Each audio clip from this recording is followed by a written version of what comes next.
우리 같이 기도하겠습니다.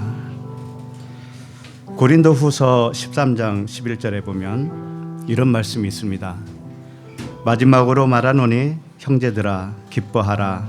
온전하게 되며 위로를 받으며 마음을 같이하며 평안할지어다. 또 사랑과 평강의 하나님이 너희와 함께 계시리라. 거룩하게 입맞춤으로 서로 무난하라. 이 말씀이 있죠. 교회는 서로에게 관심을 갖는 것이죠. 서로 무난하라라고 하는 뜻은 단순히 악수하면서 인사하라 그런 의미에 지나지 않는 것이 아니에요. 서로에게 부족한 것을 채워주라고 하는 그런 말씀입니다. 서로 무난하라고 하는 말씀은 육적으로 고민이 될 수도 있는 그런 문제를 안고 있는 사람들이 얼마든지 있죠. 또 영적으로 고민이 되어지고 진리가 무엇인지 아직 잘 모르시는 분들이 있죠. 그런 분들에게 다가가서 채워주는 거예요. 부족한 것을 채워주는 거죠. 그래서 우리가 이 시간에 기도하겠습니다. 우리에게 하나님 아버지의 마음을 부어 주시옵소서. 냉랭하고 딱딱하고 이기적인 마음을 부수어 주시옵소서. 남을 돌아볼 수 있는 너그러운 마음을 주시옵소서. 세상 일에서 갈등과 두려움에서 건져 주시옵소서. 마음의 진정한 위로를 허락해 주시고 하늘의 평강을 주시옵소서. 함께 기도하겠습니다. 아버지 하나님, 은혜와 사랑을 감사합니다. 혹시 우리가 아버지 하나님 냉랭하고 딱딱하고 이기적인 마음을 가지고 있지는 않습니까? 남을 돌아볼 수 있는 마음이 전혀 없지는 않습니까? 오직 자기에게만 꽂혀 있어서 다른 사람은 눈에 보이지 않는 그러한 마음을 갖고 있지는 않습니까? 아버지 하나님, 이 시간에 우리들의 마음을 부드럽게 만들어 주시옵소서. 우리 마음을 위로하여 주시고 만져 주시옵소서. 하늘에 속한 평강을 허락하여 주시옵소서. 아버지 하나님, 우리는 힘이 없고 우리는 능력이 없습니다. 오로지 주님만이 모든 것 되시는 줄로 믿습니다. 주님만이 나의 모든 것 되어 주셔서 능력 주시는 자 안에서 모든 것을 할 수 있는 은혜를 허락하여 주시옵소서. 감사와 찬양을 드립니다.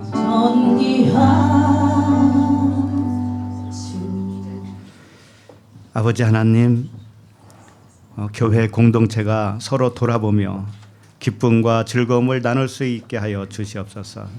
슬픔과 괴로움에 빠져 있는 지체를 돌아보며 아버지의 사랑으로 덮을 수 있게 하여 주시옵소서. 모든 것을 아버지께서 이미 주셨사오니 마음의 눈이 열리고 마음의 귀가 열려서 사랑으로 모든 허물을 덮을 수 있게 하여 주시옵소서. 예수 그리스도 이름으로 기도합니다. 아멘. 네, 반갑습니다. 서로 인사 나누시죠. 반갑습니다.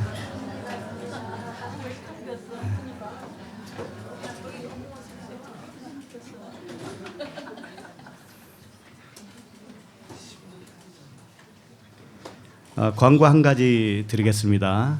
오늘 식사 후에 전체 원례회가 있습니다. 전체 모여서 우리 교회에 관한 여러 가지 좋은 의견들 듣고 그동안에 있었던 일도 듣고 그런 시간을 갖겠습니다. 그리고 매년 우리가 12월 마지막 주에 그 송년의 날이라고 모임이 있었죠. 그래서 올해는 12월 29일이 되더라고요. 마지막 주일날. 그날에는 특별히 좀 멀리 떨어져 계신 분들도 참석하고 제주도에서도 오신다고 하니까 그래서 평소에 뵙지 못하고 온라인에서만 주고받던 그런 분들 서로 이렇게 얼굴을 마주보는 그런 시간, 그런 날이 되기를 원합니다. 그래서 미리 스케줄을 좀 조정을 하셔서 12월 마지막 주일 기억하시기 바랍니다. 그래서 이 교회라고 하는 교회를 좀 뭐라 그럴까요? 오해하는 경향이 좀 있더라고요. 교회. 이제 어느 쪽에서는 교회라고 하는 것은 나 자신이기 때문에 나 혼자 있어도 된다라는 생각을 가지고 있을 수가 있어요. 또 그래서 이 공동체에는 모이지 않습니다. 그런 분들은. 어디에 계신 줄 알아요? 그런 분들은? 그래서 그런 분들은 방콕에 계시고 그런 분들을 일컬어서 가나안 성도라고 하죠. 가나안 성도. 이게 오해해서 그래요. 물론 나갈 만한 교회가 없어서 그렇죠 라고 하면 할 말이 없으래요. 그러나 주위에 찾아보셔서 그래도 복음이라고 할 만한 그런 것이 있으면 나가시는 게 좋습니다. 그래서 이 교회를 뭐라고 그래요? 에클레시아라고 그러잖아요. 에클레시아. 에클레시아가 뭐예요? 세상에서 부름을 받아 말하자면 애굽 세상이죠. 애굽. 이스라엘 백성들이 애굽에서 이렇게 홍해를 건너서 가나안에 가기까지 그 여정이 있잖아요. 그거예요. 그러니까 애굽에서 부름을 받아서 광야로 나오면 그걸 광야 교회라고 합니다. 그래서 이 교회 에클레시아는 단수로 쓰여 있을 때가 있어요. 단수로 쓸 때는 나 한 사람이 교회예요. 그런데 단수만 있지가 않아요. 복수가 있어요. 복수. 왜 복수로 쓰였을까요? 그것은 이 교회들이 모여서 교회 공동체가 되었다라는 거예요. 그래서 회중교회라고 그러죠. 그걸 회중교회 모였다는 이겁니다. 그래서 이 단수로 쓰여 있는 말씀이 대표적으로 한 군데를 보면은 에베소서 5장 31절이에요. 읽어볼까요? 그러므로 사람이 부모를 떠나 그의 아내와 합하여 그 둘이 한 육체가 될지니. 바울이 지금 이 에베소를 소설을 쓰면서 잘 끝부분에 가서 남편과 아내 사이에 대한 이야기를 쭉 했어요. 그리고 나서 지금 이 말씀을 하는 거예요. 끝에 가서. 그러므로 사람이 부모를 떠나 그 아내와 합하여 그 둘이 한 육체가 될지니. 이 사람 이야기처럼 보였잖아요. 여기까지 보면. 그런데 그 다음 절 32절을 보세요. 시작. 이 비밀이 크도다. 나는 그리스도와 교회에 대하여 말하노라. 이게 비밀이라는 거예요. 사람이 부부가 되어서 함께 사는 이 문제를 다룬 것 같지만 결국은 그리스도와 교회에 관한 이야기였다. 여기서 이 교회는 단수예요. 단수. 나 한 사람이에요. 한 사람. 나 한 사람이 그리스도와 신부로서 그 관계를 부부 사이를 통해서 설명했다 이겁니다. 그래서 이게 비밀이라는 거예요. 비밀. 이건 굉장한 비밀이라는 겁니다. 우리가 부부로 살고 있는 이 부부 생활이 엄청난 비밀을 가르쳐주고 있는 그런 표적이다 이겁니다. 이럴 때 이 그리스도와 교회에 관하여 말할 때 이 교회는 단수로 쓰여 있어요. 그런데 복수로 쓰여 있는 곳이 있어요. 고린도전서 7장 17절을 보시면 물론 여러 군데 있는데 다 볼 수 없으니까 읽어볼까요? 오직 주께서 각 사람에게 나눠주신 대로 하나님이 각 사람을 부르신 그대로 행하라. 내가 모든 교회에서 이와 같이 명하노라. 여기서 모든 교회, 여기 이게 복수예요. 복수. 모든 교회들이죠. 교회들. 나 한 사람이 교회지만 나 한 사람 교회가 모이면 회중교회가 돼요. 모든 교회가 된다고요. 이것을 굉장히 소홀해서는 안 되는 거예요. 그래서 모이는 교회는 너무나 중요한 겁니다. 하나님이 원하시는 거예요. 그래서 방콕에서 혼자 나 홀로 신앙생활을 하겠다라고 하는 것은 그렇게 바람직하지가 않아요. 혼자 있으면은요, 자신이 어디까지 이르렀는지를 몰라요. 모여봐야 알아요.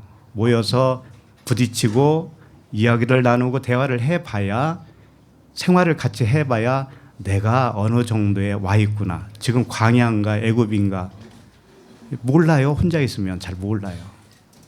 그러니까 어떤 분들은 이 빵으로 말하면 안고 있는 찐빵 있죠. 근데 안고만 딱 빼먹는 사람이 있어요. 이게 방콕에 있는 사람들이에요. 움직이기를 싫은 거예요. 움직이기가 싫은 거예요. 그래서 어디든지 간에 그 지역에서 이 공동체들이 생겨나야 됩니다. 모여야 돼요. 두세 사람이라도 모여야 된다고요. 그게 주님이 원하시는 겁니다. 서론이 길었네. 자, 오늘 본문 말씀 보시겠습니다. 창세기 47장 1절부터 10절입니다.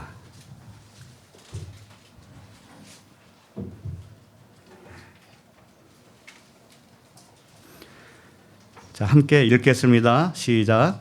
요셉이 바로에게 가서 고하여 이르되 내 아버지와 내 형들과 그들의 양과 소와 모든 소유가 가나안 땅에서 와서 고센 땅에 있나이다 하고 그의 형들 중 5명을 택하여 바로에게 보이니 바로가 요셉의 형들에게 묻되 너희 생업이 무엇이냐 그들이 바로에게 대답하되 종들은 목자이온데 우리와 선조가 다 그러하니이다 하고 그들이 또 바로에게 구하되 가나안 땅에 기근이 심하여 종들의 양떼를 칠 곳이 없기로 종들이 이곳에 거류하고자 왔사오니 원하건대 종들로 고센 땅에 살게 하소서.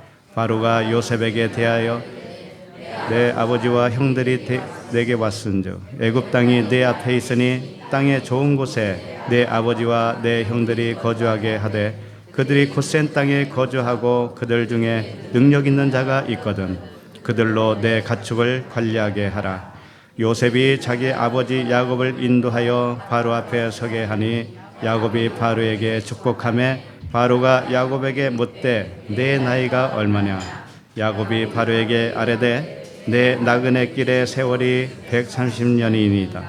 내 나이가 얼마 못되니 우리 조상의 나그네 길의 연주에 미치지 못하나 험악한 세월을 보내었니다 하고 야곱이 바로에게 축복하고 그 앞에 나오니라. 아멘. 창세기 180번째 말씀 제목은 참된 축복입니다. 참된 축복. 정말 참된 축복이 뭘까요? 야곱이 애굽 왕 바로에게 가서 어떻게 했어요? 축복을 하죠. 예, 축복을 합니다. 예, 축복의 의미를 오늘 살펴볼 수가 있을 것 같아요. 하나님이 말씀하시는 축복 또는 사람이 생각하는 축복 이것이 같을까? 다르다면 무엇이 다를까? 그런 부분이겠죠. 예, 하나님의 말씀은 항상 같은 말씀을 하지만 표면과 이면으로 되어 있다는 거 아시죠? 하나님의 말씀은 우리가 매번 보면 표면과 이면이 있다는 것을 아시잖아요. 그렇다면 성경은 다양한 스토리로 쓰여 있어요. 있는데 표면으로 본다는 건 뭐냐면 글로 새겨놓은 대로 본다는 것이죠. 새겨놓은 대로. 그림으로 말하면 사람을 그려놓으면 아 저건 사람이구나 이렇게 보이는 대로 보는 거예요. 보이는 대로. 그것을 그렇게 보는 사람을 겉사람이라고 하는 거예요. 겉사람. 왜? 겉의 것으로만 보니까 겉사람 맞잖아요. 네, 우리 이 세상을 사시죠? 이 세상을 살고 계신데 이 세상 사는 문제를 그냥 보기만 해요. 나도 그렇게 살아요. 아무 의미 없이 산다고요, 그냥. 집이 있어야 살지, 밥이 있어야 밥을 먹지, 이런 문제로 산다고요. 옷이 있어야 옷을 입지, 이렇게. 그렇게 살고 있는 사람을 어떤 사람이라고 그래요? 겉사람. 겉에 것만 보니까, 겉에 것만. 그런데 어떤 사람은 성경 글을 읽을 때 그 내면에 의미를 찾는 사람이 있어요. 성경에서 의미를 발견하시는 분이 있어요. 그러면 그분은 겉에 거를 보는 거예요? 안의 것을 보는 거예요? 안의 거. 그래서 그 사람을 속사람. 그렇게 이면을 보고 있는 그 사람을 속사람이라고 그러는 거예요. 그럼 겉사람과 속사람이 동시에 있어요? 없어요? 동시에 있는 거예요. 자, 우리가 세상을 이렇게 살고 있습니다. 겉의 문제를 우리는 부딪히면서 살죠. 겉의 문제와 그럼 그건 겉사람이죠. 예, 그런데 그 삶 속에서 인생살이 속에서 무엇을 발견하느냐? 뭔가를 발견해요. 아, 이래서 이랬구나. 아, 그랬구나. 이렇게 발견하는 분들이 있죠. 그렇게 발견하는 나는 누구예요? 속사람이잖아요. 속사람. 그 겉사람과 속사람이 동시에 있는 거예요. 그래서 겉사람은 육신으로는 죄의 법을 섬기는 거예요. 죄의 법이 뭐예요? 보이는 거예요. 보이는 거. 보이는 것을 그대로 보는 것이 죄예요. 죄. 왜? 하나님은 영이시기 때문에 안 보이죠.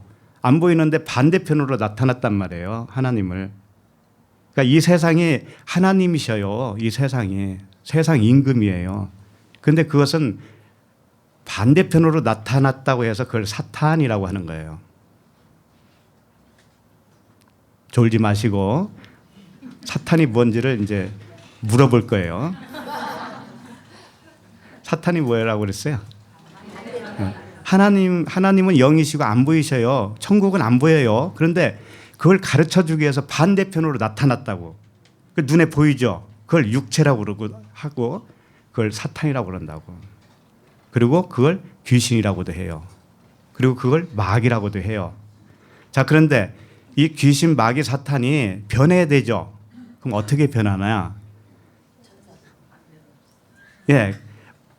나타난 이 세계를 통해서 나타나지 않는 것을 감지하는 거예요. 감지하고 우리는 마음이 어디로 사냐면 안 보이는 그 세계로 사는 거예요. 마음은. 그런데 여전히 우리가 이 세상에 살고 있죠. 이 세상에 문제도 있죠. 이것은 우리가 또 살아가야 돼요. 그렇기 때문에 이것을 죄의 법을 섬긴다 그러는 거예요. 육체로는 죄의 법을 섬긴다. 그러니까 두 가지를 동시에 하는 거예요. 우리는. 이 죄의 법을 섬기지 말아야지. 그러면 이 세상 빨리 떠나셔야 되고 육체를 입고 있는 동안에는 두 가지 법을 섬기고 있는 거예요. 그런데 잘 생각하셔야 돼요. 겉의 것만 섬기고 있잖아요. 겉의 것만. 그러면 그 사람은 사탄이라고 하는 거예요. 사탄. 왜? 나타난 보이는 그 상황, 그 존재로만 살고 있기 때문에 하나님에 비해서 반대편으로만 살고 있기 때문에 그걸 사탄이라고 그래요. 그걸 마귀라고도 해요. 그러니까 육신의 생각은 뭐예요? 마귀, 사탄, 전부 그런 거예요. 그래서 우리가 진리를 깨닫게 되어지면 이전에 행했던 삶을 안 하게 되어 있어요. 이전에 모르고 했던 삶의 행동 양식이 있었을 거 아니에요? 그것이 정지된다고, 정지. 근데 정지되지 않고 계속 하고 있다는 것은 뭐예요? 아직 마음에 믿음으로 화합되지 않아서 그런 거예요. 듣기는 들어서 알기는 알아도 믿음으로 자기 존재가 되어지지 않았단 말이에요. 그 사람은. 그런데 어떻게 할까요? 사람이 어떻게 할 수 없잖아요. 그건. 하나님이 하셔야 돼요. 하나님이. 그래서 광야의 삶이 필요하다. 광야. 오늘 말씀도 말씀을 단지 성경 말씀 안에서만 일어나는 일로 보면 안 되겠죠. 그럼 어떻게 봐야 되겠어요? 나의 일로 봐야 돼요. 내가 지금 야곱이고 내가 그 형제들이고 요셉이고 바로다라고 생각을 하시고 내가 주인공이 되어서 그 등장인물과 일치를 시켜보란 말이에요. 나 같으면 그 상황에서 어떻게 했을 건가. 그죠? 그러면 내가 지금 어떤 상태인가를 알 수가 있어요. 그래서 자기 자신에게 일어나는 실제적인 상황과 동일한 내용이 되어야 되는 거예요. 성경 말씀은. 전부 다 우리 이야기니까. 그래서 시대를 초월해서 원리는 동일해요. 성경 말씀은 다양하고 시대가 여러 시대가 있지만 우리와 시대가 2000년 또는 심지어 6000년 이렇게 차이가 나요. 그런데 원리는 똑같다는 거예요. 우리의 삶의 양식, 진리의 양식은 동일하다 이거예요. 그걸 가르쳐주는 말씀이 성경 말씀입니다. 자, 그러면 오늘 말씀 1절을 같이 읽겠습니다. 시작. 요셉이 바로에게 가서 구하여 이르되 내 아버지와 내 형들과 그들의 양과 소와 모든 소유가 가나안 땅에서 와서 고센 땅에 있나이다 하고, 오늘 말씀은 요셉이 자기 아버지 야곱과 형제들을 데리고 어디로 가냐 하면은 바로에게 가요. 그래서 바로에게 소개를 해주는 거예요. 오늘 말씀은 소개를 하는데 먼저 요셉이 가서 바로에게 한마디 해요. 요셉에게 가서. 그리고 나서 5 형제들과 아버지 야곱을 소개하는 거예요. 그랬을 때 5 형제가 질문을 하죠. 바로가 질문하는 그 질문에 대답을 하고 또 자기들이 또 질문을 해요. 그리고 나서 야곱이 또 등장을 하죠. 야곱이 바로에게 뭘 해요? 축복을 해요. 그리고 오늘 이야기가 거기서 이제 끝나는 것인데, 일단은 오늘 말씀을 잘 보면 미리 말하고 실행하는 요셉이라고 하는 상황을 알 수가 있어요. 요셉이 1절에서 보시면 요셉이 바로에게 가서 구하여 이르되 내 아버지와 내 형들과 그들의 양과 소와 모든 소유가 가나안 땅에서 와서 고센 땅에 있나이다. 이 말을 누구에게 한 거예요? 바로에게 했어요. 그런데 요셉이 자기 식구들이 왔을 때, 가족이 왔을 때 내가 이렇게 할 거다라는 것을 미리 말을 해요, 안 해요? 했어요. 미리 했다고요. 내가 바로에 가서 우리 가족들을 소개할 것이다. 그리고 여러분들 같이 갈 텐데 바로가 당신에게 질문할 거예요. 형제들에게. 그러면 형제들은 이렇게 대답하세요. 요것까지 다 알려줬어요. 어떻게 하라는 것까지 다 알려줬다고요. 그리고 이제 오늘은 뭐냐면 실제로 그 일이 일어나는 것이죠.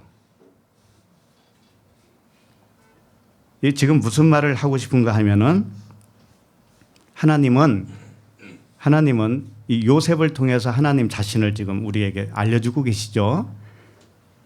요셉이 하는 모든 모양새가 하나님이 우리에게 하는 것과도 같은 거예요. 다시 말해서 하나님은 우리에게 미리 말씀을 하셔요. 미리 말씀하시고 말씀하신 대로 이루셔요. 그게 언약이죠. 언약. 약속이잖아요. 미리 약속을 해 주시고 언젠가는 그 약속대로 우리에게 이루어 주신다고요. 근데 미리 말씀을 안 하시고는 그 일을 하지 않으셔요. 하나님은. 그 말씀을 드리고 싶은 거예요.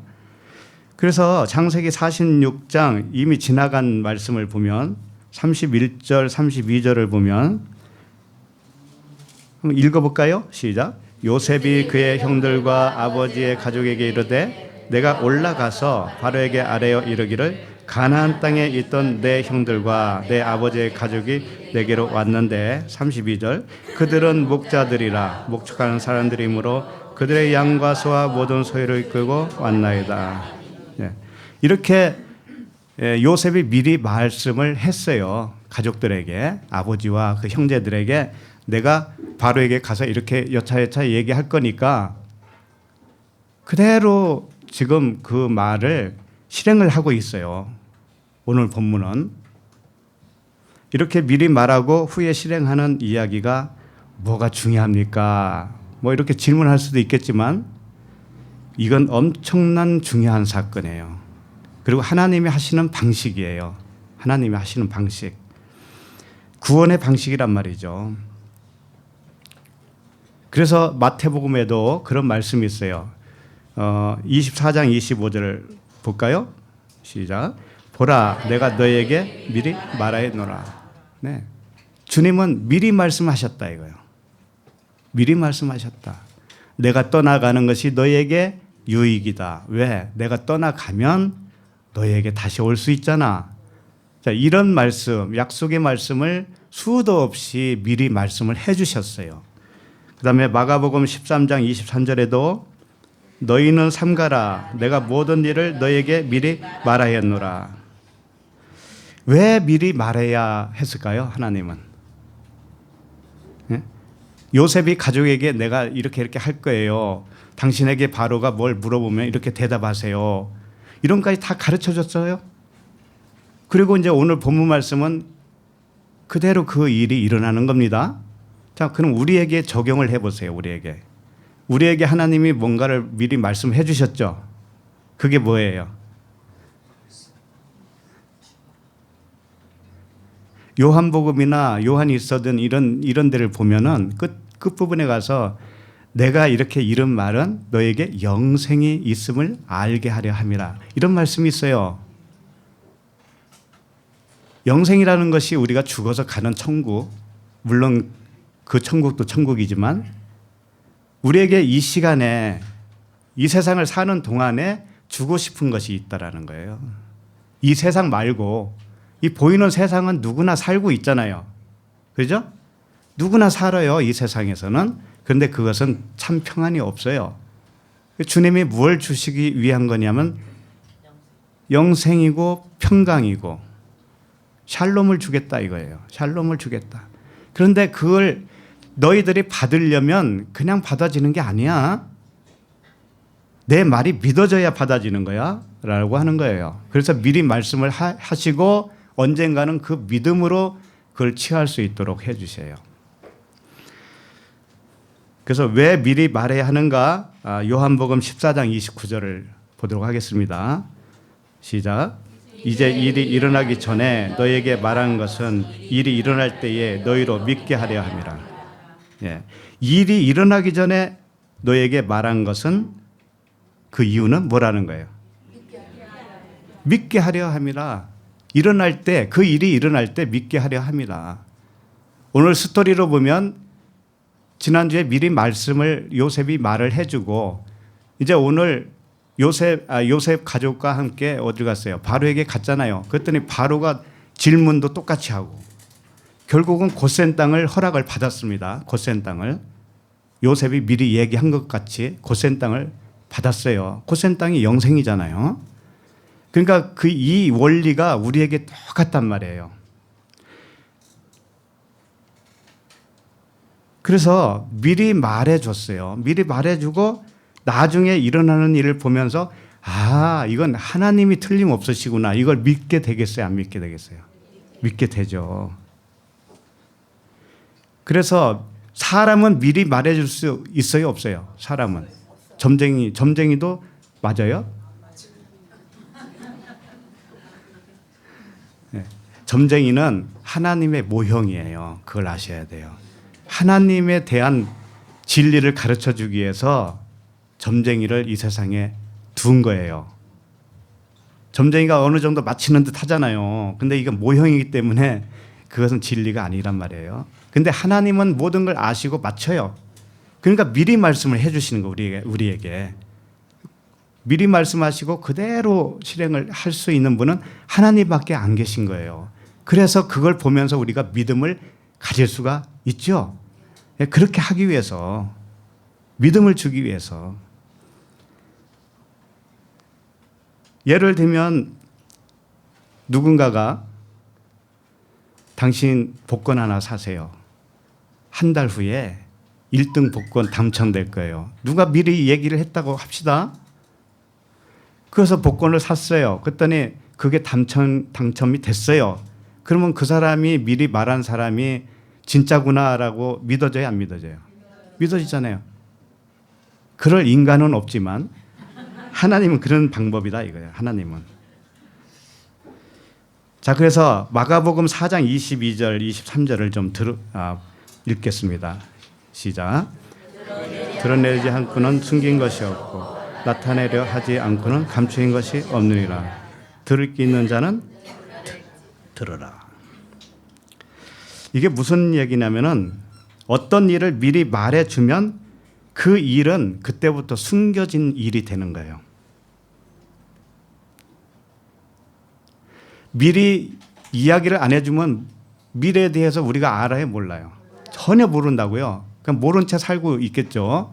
그런데 누군가가 당신 한 달 후에 아파트에 이사 갈 거예요. 이렇게 전해줬다고 칩시다. 그러면 그 말을 듣는 순간부터 아파트로 이사 가는 그 일이 그 사람에게는 숨겨진 것이 돼요. 그렇지 않아요? 아파트에 들어갈 때까지, 왜 아파트로 얘기하지?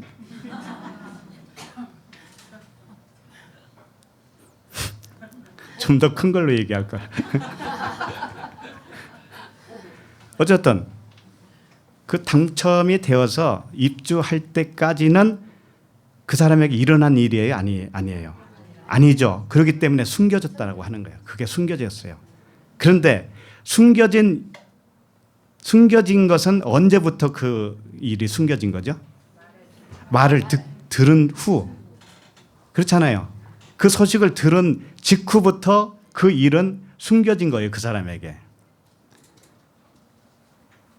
그러니까 천국이 있다라는 것을 우리에게 가르쳐 주었어요. 하나님이. 그 말을 우리가 듣기 전에는 그 사람에겐 천국이 있어요? 없어요? 없어요. 그런데 듣는 순간부터 천국이 있어? 이렇게 될 거 아니에요. 그러면 그때부터 감추어진 거예요. 그 사람에게는. 그러면 언제 그게 나타나느냐? 여기 있잖아요. 드러내려 하지 않고는 숨긴 것이 없다. 드러내기 위해서 숨겼기 때문에 언젠가는 드러난다. 우리에게 언젠가는 드러나요. 그게 믿음으로 화합할 때 그때를 말하는 거예요. 그래서 어떤 일을 미리 말해주는 일은 일단은 숨기기 위해서 말해주는 것이고, 숨긴 것은 뭐냐면 드러내기 위해서 숨겨진 거예요. 나타내기 위해서 감추어진 거예요. 그러니까 듣기 전에는 그런 게 있어요? 없어요? 듣기 전에는 숨겨질 것도 없고 궁금할 것도 없잖아요. 그런데 듣는 순간부터 이상하게 궁금해지는 거예요, 이제. 그러면 그 일이 실체로 보일 때까지는 뭐예요? 그 사람에게는 숨겨져 있죠. 숨겨져 있죠. 그래서 이 원리는 우리에게 똑같이 적용이 되어요. 그래서 하나님이 미리 말씀하시는 겁니다. 그래서 미리 우리에게 숱하게 말씀을 많이 하셨어요. 인생으로 살지 말고 영생으로 살으라고. 숱하게 말씀을 들었는데 그렇게 안 되는 이유는 뭐냐면 아직 그 사람에게는 숨겨져 있기 때문에, 아직은 드러나지 않았기 때문에 그런 겁니다. 이게 활짝 드러나잖아요. 그러면 그때는 이제 더 이상 숨겨진 게 아니기 때문에 그 사람은 실체로 살 수가 있다라는 거죠.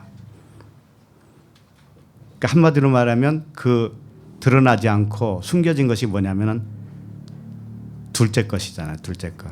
첫째 것을 패하고 둘째 것으로 세워지는 것. 이 인생을 패하고 영생을, 이 세상을 패하고 천국을 주는 것. 이런 거잖아요. 전부 다. 육을 패하고 영으로 세워주는 것. 이 말씀을 숱하게 들었습니다. 그런데 나에게 그렇게 작동이 안 돼요. 여전히 그냥 육이고 여전히 이 세상이야. 그러면은 그 사람에게는 아직 숨겨져 있다라는 거예요. 그 비밀이 숨겨져 있어요. 듣기는 들었는데 그 사람에게는 드러나지 않았다. 나타나지 않았다. 그래서 귀 있는 자는 들을지어다 그런 거예요. 그래서 귀 있는 자만 이게 무슨 말인지를 알아듣는 거예요. 네. 자, 그러면 2절을 읽겠습니다. 시작. 그의 형들 중 5명을 택하여 바로에게 보이니. 네. 형제가 몇 명이죠? 요셉 빼면은 11명, 요셉까지 12명이죠. 근데 여기서 5명을 택하였다. 딱 5명은 데리고 바로에게 데리고 갔어요, 요셉이. 여기를 이제 원어를 잠깐 보면 5명이라고 하는 것이 에노시예요, 에노시. 5 에노시. 에노시는 뭐라고 할까요? 죽어야 할 겉의 것을 말하는 거예요. 겉사람을 말하는 거예요. 쉽게 말하면 겉사람. 그러니까 겉사람 5을 선택했다 이런 뜻이에요. 그러면 겉사람 5이 겉사람이 갔는데 겉사람이 이렇게 뭐라 할까요? 얼굴로 말하면 얼굴에 가면 쓴 거랑 똑같은 거예요. 수건을 모세에 수건을 쓴 거나 똑같은 거예요. 자, 그러면 그거 벗겨지면 어떻게 될까요? 벗겨지면 마음으로 깨달은 5마디가 돼요. 그러니까 그렇게 하기 위해서 어디로 데려가는 거냐면 바로에게 데려가는 거예요. 그런 상황입니다. 그래서 거기 보면 그의 형들 중이라고 하는 중 있죠. 중. 형들 중. 이게 카체라고 하는 단어인데 끝, 경계, 가장자리 또는 종말 이런 뜻을 가지고 있어요. 이 카체가. 그러니까 이게 뭐냐면 12명의 형제 중에서 끝부분에 해당되는 5 이런 말이에요. 이 끝부분 이걸 잘라내야 되는 거예요. 이게 잘라내야 할 끝부분을 말하는 거예요. 이것을 5명의 형제 이렇게 표현을 한 거예요. 우리에게도 끝부분이 있을까요? 없을까요? 있어요. 그게 뭔가 하면 껍데기란 말이에요. 껍데기. 알곡으로 살아야 되니까 껍데기를 벗겨내야 되죠. 그와 같이 이 5 사람은 5 에노시 이렇게 되어 있어요. 이 에노시를 데려가서 종말을 맞이해야 되는 거예요. 종말. 그러면 뭔가 확 벗겨지겠죠. 그래서 영생으로 이제 온전하게 살 수 있다. 그런 의미를 가지고 있습니다. 그래서 그 5 사람을 택하여 바로에게 보이니 이렇게 되어 있어요. 바로에게 보이니 이것도 의미가 있어요. 바로에게 가면 바로에게 보였다. 이 보였다라고 하는 것은 원래 라라고 하는 단어를 써야 되는데 여기는 야차그라고 하는 단어를 썼어요. 이게 무슨 뜻이냐면 보였다라고 하는 것인데 놓았다, 두다 이런 뜻이에요. 자, 놓았다, 두다 이것은 성경에서 어떤 것을 표현하냐면은 기초로 두었다, 기초로 세워놨다 이런 뜻이에요. 이 세상 보이는 세상이 뭐예요? 기초로 놓은 거예요. 기초로 놓은 거. 이걸 통해서 뭘 하려고? 천국으로 완성하려고. 여기서 사는 우리들을 천국 사람으로 완성하려고 처음으로 둔 거란 말이에요. 그러니까 이 5명의 형제들은 에노시라고 그랬죠. 이게 기초다라는 거예요. 기초. 그리고 바로에게 놓았다. 바로 앞에 놓았다라고 하는 거. 그러면 바로와 이 5명의 형제는 지금 동이라는 거예요. 동질이에요. 동질.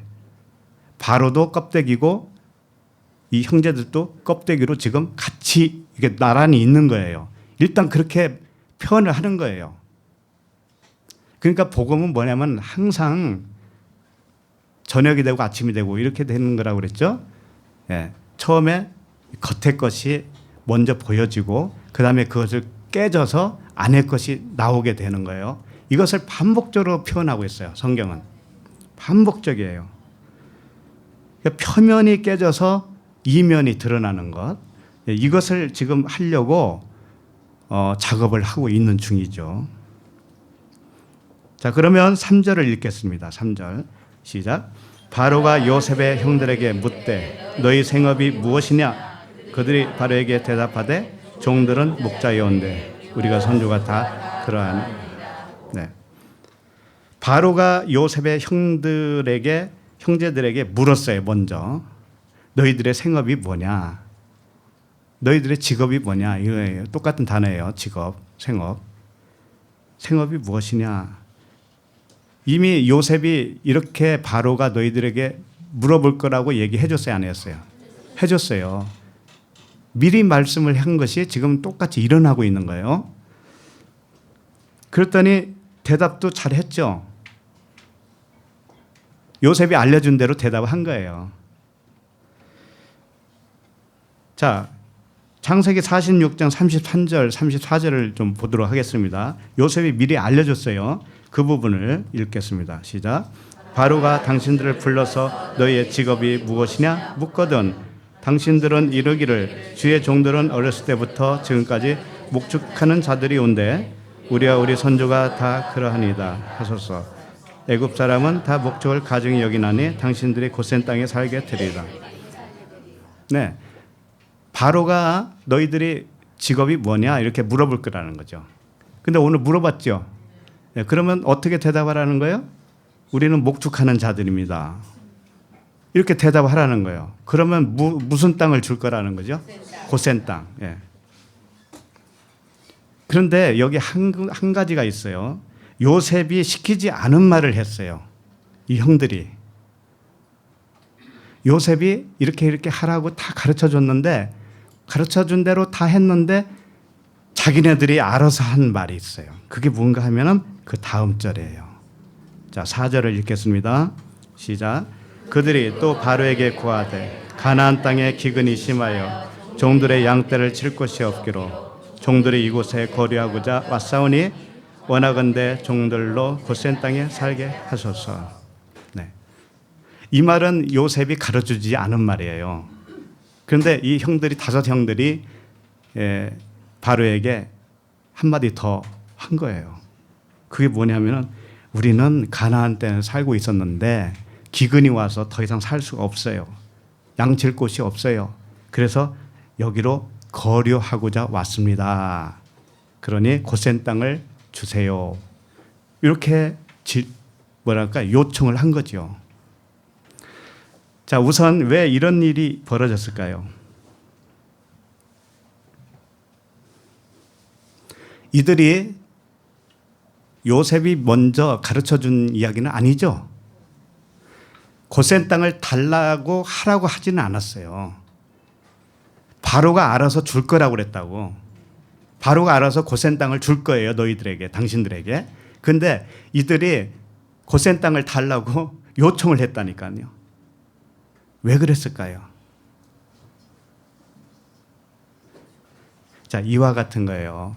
성경은 표준이죠. 표준. 성경은 표준이에요. 캐논이죠. 그런데 우리가 성경을 배우고 진리를 깨닫게 되면 나의 말을 할 수 있어요, 없어요? 있죠. 내가 말을 할 수 있다고. 성경은 텍스트예요. 그런데 내가 그걸 응용해서 말을 할 수 있다라는 거예요. 응용해서. 근데 그것은 진리를 깨닫는 사람만 그렇게 가능하다고요. 그렇지 않고 하는 말은 다 자기 말이죠. 내가 성경 말씀은 그대로 인용을 하지는 않는데 내가 하는 말이 성경에서 말한 것과 다르지가 않다 이거예요. 그걸 말하고 있는 거예요. 무슨 얘기인지 알겠죠? 그래서 진리는 하나지만 말은 다양하게 표현할 수가 있어요. 그래서 우리가 서로 나누면 그렇게 즐거운 거예요. 그렇게 기쁜 거예요. 어떤 사람은 자기 이야기하고 있는데도 불구하고 전부 다 들어보면 그냥 진리에 벗어난 이야기가 아니에요. 그렇죠? 네. 그와 같다라는 거예요. 그래서 지금 이 야곱의 아들 5 형제가 물어보라고 하지도 않은 것을 여기서 물어봤잖아요. 이건 뭐냐면은 자기네들이 이제는 진리를 깨달은 거예요. 왜 고센 땅에서 살아야 하는가를 알았다라는 의미예요. 고센 땅에서 왜 살아야 되는지를 진리를 깨달았어요. 이 사람들이. 에노시로 왔다가 이제는 이씨로 변하고 있는 거예요. 지금 남자로 변하고 있는 거예요. 자, 그러면 이런 거가 되겠죠. 야곱 가족이 고센 땅에 살아야 할 이유를 이 5 형제들이 바로에게 고한 거예요. 이러이러한 이유 때문에 고센 땅이 필요합니다라고 한 거예요. 자, 그게 뭘까요? 왜 고센 땅이 필요하다고 지금 말한 걸까요? 4절에 보면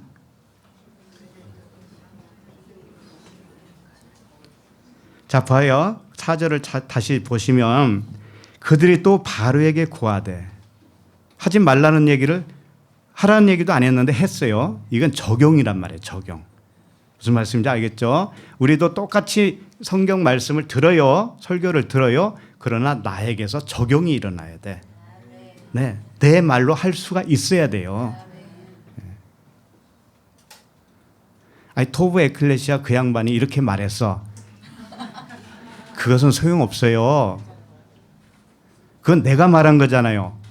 그걸 듣고 깨달았으면 자기 말이 있어야 된다고요. 자기 말이 있어야 돼요. 내가 동으로 가라면 다 동으로 갈 거예요? 듣지도 않을 거 아닙니까? 근데 어느 분들은 그러더라고. 아니, 어느 목사님 말씀 들어보니까 이렇다고 합디다 그런 거예요. 이렇다고 합디다. 자, 또 한참 지나니까 또 다른 목사님 말씀을 또 들었나 봐요. 그리고 이 목사님은 이렇게 말씀을 합디다 그러는 거예요. 그럼 이 사람은 갈팡질팡이죠. 성경을 제대로 깨닫지 못하고 진리를 깨닫지 못했다는 증거예요, 그것이. 바로 깨닫고 진리가 뭔지를 알았다면 누구에게서 어떤 말을 들어도 흔들림이 없어요. 그 사람은 정답을 가지고 있기 때문에. 그렇기 때문에 자기 말로 진리를 말할 수가 있어요, 그분은. 근데 이 사람은 이렇게 얘기하더래, 저 사람은 저렇게 얘기하더래. 그럼 누가 맞는 거예요, 도대체? 그래서 입맛대로 가겠지, 물론. 예? 자기 속에는 옳은 대로 하겠지요. 이 말씀에 믿음으로 오지 않았기 때문에 그래요. 하나님이 누차 하시는 말씀이 무언지를 정확하게 깨닫지 못했기 때문에 항상 흔들리는 거예요, 그런 분은. 자, 요청, 이 다섯 형제들이 바로에게 뭘 요청한 거예요, 결국은? 4절 끝에 보면 원하건대 그러죠. 원하건대 종들로 고센 땅에 살게 하소서 그랬죠. 이걸 요청했습니다. 근데 요청하기 전에 그렇게 고센 땅을 살아야 할 이유를 미리 말씀을 했잖아요, 거기서. 그게 뭐예요? 가나안 땅에 기근이 심했다. 그래서 종들의 양떼를 칠 곳이 없어서 이곳에 거류하고자 왔다. 이거죠. 이유가 그거죠. 그러니까 말하자면 이거잖아요. 어느 나라에서 이웃 나라에서 전쟁이 나가지고 그 피난민들이 우리나라로 밀고 들어왔어요. 그러니까는 이 땅에서 우리의 살 권리를 주세요. 요것과 같은 건가요? 그러면 이 땅에서 안 줘도 되잖아요. 그것은 권리가 어디에 있는데? 그러니까 이건 세상 이야기하고는 조금 달라요. 다르다고. 다시 말해서 애굽의 거류민으로 왔어요. 이스라엘 백성, 이 형제들이 가족이 거류민으로 왔어요. 거류민으로 오면 반드시 필요한 게 있어요. 뭐가 필요할까요?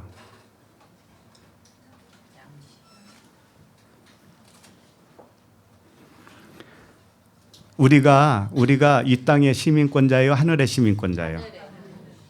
그럼 이 땅에서는 거류민이에요? 아니에요? 거류민이죠. 그럼 우리에게 반드시 필요한 게 뭐예요? 네? 우리는 시민권자가 어디예요? 예. 그럼 언제나 하늘에서 살잖아, 우리는. 언제나. 그죠? 그러면 이 땅은 우리가 시민권자가 아니에요. 이 땅은 우리의 나라가 아니라고요? 그러면 어디서 살아야 돼요? 그렇지. 항상 천국에서 살아야 되잖아요. 근데 여기서 말하는 고센 땅은 어디라고 그랬어요? 천국의 모형이라고 그랬잖아요. 그러니까 천국에서 반드시 살게 되는 거예요. 근데 거류민이 아닌 사람들, 애굽 사람들은 고센 땅에서 살아야 안 살아요? 살 필요가 없는 거예요. 그 사람의 시민권자는 애굽이기 때문에. 근데 애굽의 시민권자가 아닌 사람만 어디서 사냐? 고센에서. 우리도 마찬가지라니까. 우리가 이 땅에서 시민권자가 아니죠. 이 땅에 시민. 우리의 본향은 어디 있어요? 하늘에 있다고 그랬습니다. 우리는 시민권이 하늘에요. 그러니까 이 땅에 그걸 아는 순간에 이 땅에서는 우리는 거류민이 돼버렸어요. 이 땅에서는 거류민이 됐다고.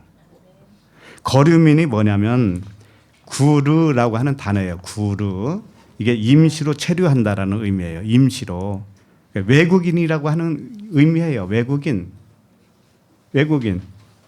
그러니까 가나안에서 내려온 그 야곱의 가족은 애굽에서는 뭐예요? 외국인이잖아. 외국인. 그렇죠? 그럼 외국인 이 구르에서 구류가 나왔나 봐요. 구류 산다는 얘기 들어봤어요? 안 들어봤어요? 네? 교도소에 가기 전에 임시로 있는 것, 한 달까지 머물 수 있는 것, 구류 산다고 그러잖아요. 그게 임시 거주지라고. 구르나 구류나 비슷하잖아, 이게.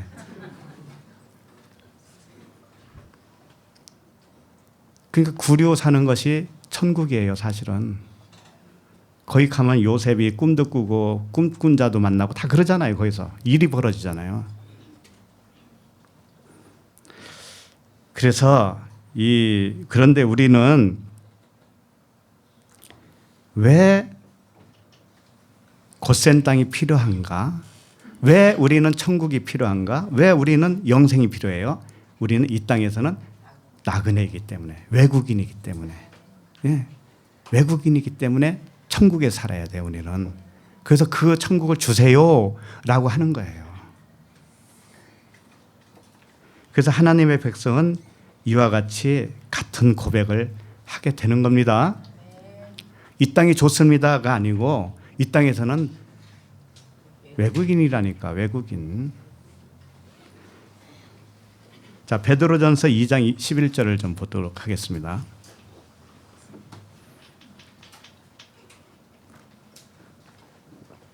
시작. 사랑하는 자들아 거류민과 나그네 같은 너희를 권하노니 영혼을 거슬러서 남주체의 정욕을 제어하라. 사랑하는 자들아, 전제가 사랑이에요. 사랑. 하나님이 우리를 사랑하기 때문에 이 세상에서는 거류민과 나그네라는 거예요. 사랑하지 않으면 이 땅의 시민권자가 되겠죠. 예.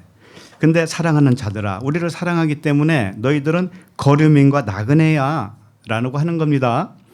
거류민과 나그네 같은 너희를 권하노니 영혼을 거슬려 싸우는 육체의 정욕을 제어하라. 이게 뭘까요? 육체의 정욕을 제어하는 게 뭘까요?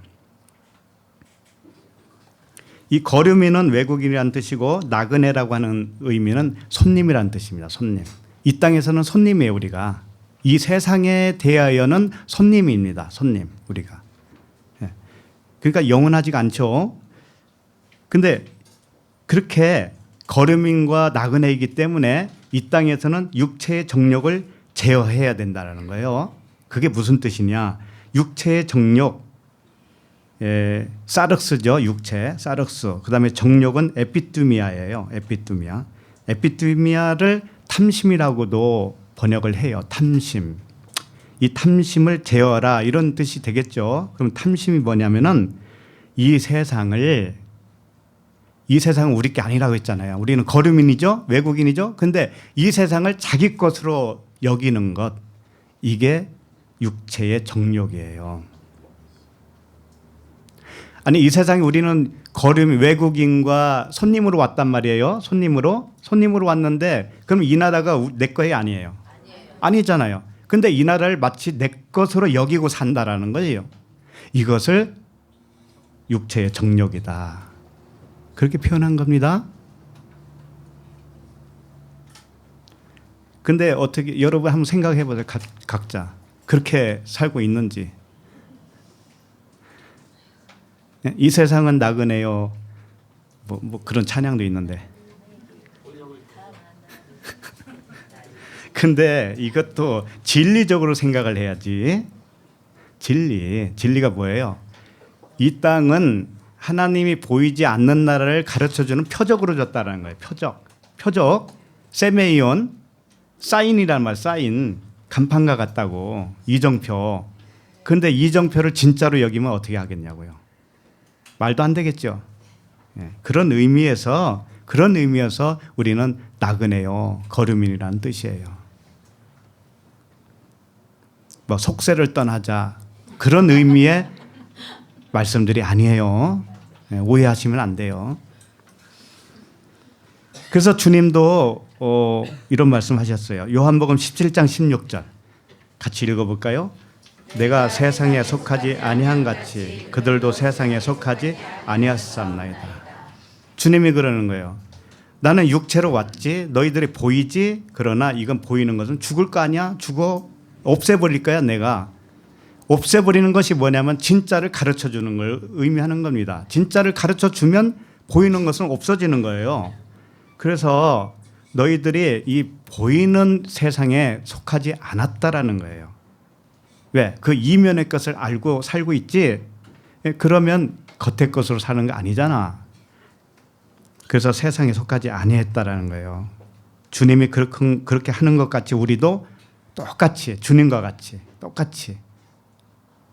내가 이런 말은 영이요 육이 아니다 그러잖아요. 육은 무익하다 그랬죠. 이 육은 보이는 걸 말하는 겁니다. 자, 요한복음 18장 36절도 비슷한 말씀 하셨어요. 시작. 예수께서 대답하시되 내 나라는 이 세상에 속한 것이 아니니라. 만일 내 나라가 이 세상에 속한 것이었더라면 내 종들이 싸워 나로 유대인들에게 넘겨지지 않게 하였으리라. 이제 내 나라는 여기에 속한 것이 아니니라. 여기서도 똑같이 말씀하시죠. 내 나라는 여기에 속한 것이 아니다. 내 나라가 여기에 속하지 않았기 때문에 이 나라에 속해 있는 육신을 내가 죽여버리는 거야. 그런 말씀이에요. 그러니까 이제 오늘 본문으로 다시 돌아오면 요셉의 5 형제들은 일단 표면으로 등장을 했다가 고센 땅에 살아야 하는 이유를 깨닫게 된 거예요. 거기까지 오는 도중에 진리를 바로 깨달은 거예요. 애굽에서 거류민이다 이거죠. 애굽에서는 외국인이기 때문에 고센 땅이 필요한 거예요. 그렇게 한 거죠. 우리도 마찬가지죠. 우리들도 이 세상에서 거류민과 나그네라는 인식이 크면 클수록 무엇으로 사는 것이 될까요? 영생으로 사는 거예요. 이 세상이 나그네다고 하는 것이 내가 각자가 인식이 다르단 말이에요. 그 인식이 크면 클수록 영생으로 사는 자가 되겠죠. 반대로 거류민과 나그네라는 인식이 부족하면 어떻게 될까요? 영생에는 관심이 없어요. 그냥 보이는 세상에서 잘 먹고 잘 사는 데에만 관심이 많죠. 이런 사람을 부자라 그러는 거예요. 부자. 성경에 부자 많이 나오죠. 부자와 나사로. 그게 우리 안에 둘이 다 있었어요. 우리 안에. 남 얘기할 필요 없죠. 자, 5절을 읽겠습니다. 5절 시작. 바로가 요셉에게 말하여 이르되 내 아버지와 형들이 내게 왔은즉. 모든 말씀은 진리라고 그랬어요. 바로가 지금 5절에서는 뭐라 하냐. 바로가 요셉에게 말하여 이르되 내 아버지와 형들이 내게 왔으니. 요셉에게 그러는 거예요. 요셉아, 너희 아버지와 형제들이 너한테 왔지. 그러기 때문에 내가 고센 땅을 줄게. 이런 말을 하는 거예요. 6절에서 뭐라 하냐면 그들에게 고센 땅에서 거주하라고 승낙을 해요. 6절에서 바로 뒤에. 근데 5절에서는 뭐라 하냐면은 고센 땅에서 살아야 할 원인을 말해주는 거예요. 바로도 뭘 알았을까요? 몰랐을까요? 알았어요. 자, 그러면 바로는 지금 어떻게 의미를 부여하고 있냐면은 바로는 내가 고센 땅을 줄 텐데 왜 고센 땅을 줘야 하는 이유를 바로 나름대로 또 표현을 한 거예요. 그거 어떻게 표현한 거예요? 요셉아, 너희 아버지와 형제들이 너에게 왔기 때문에 내가 고센 땅을 주겠다. 자, 그러면 그게 무슨 말일까요? 요셉은 바로가 신임하는 총리죠. 그러니까 바로가 요셉을 굉장히 신임을 하기 때문에 요셉의 아버지와 형제들이 오니까 당연히 좋은 땅을 내줘야지, 이런 건가요?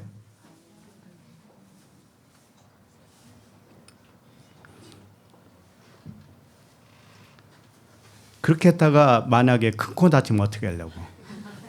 그렇게 좋은 땅을 줬다가 거기서 많은 민족으로 불어나서 자기네들을 해치면 어떻게 할 거냐고.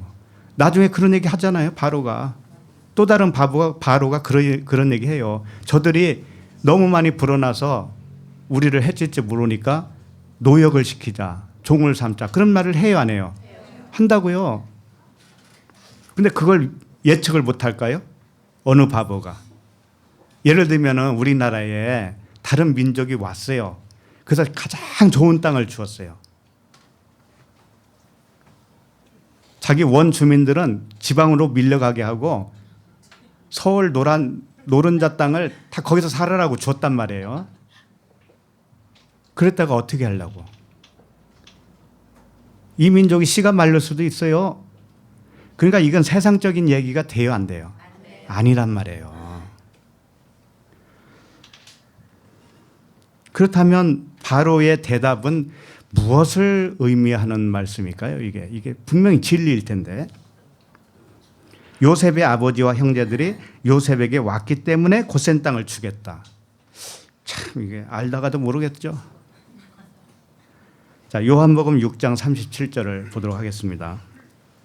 요한복음 6장 37절 시작. 아버지께서 내게 주시는 자는 다 내게로 올 것이요 내게 오는 자는 내가 결코 내쫓지 아니하리라. 이게 무슨 말씀인지 알아요? 아버지는 오늘 스토리로 말하면 누구예요? 야곱이잖아요. 야곱. 그죠? 야곱이 아버지잖아요.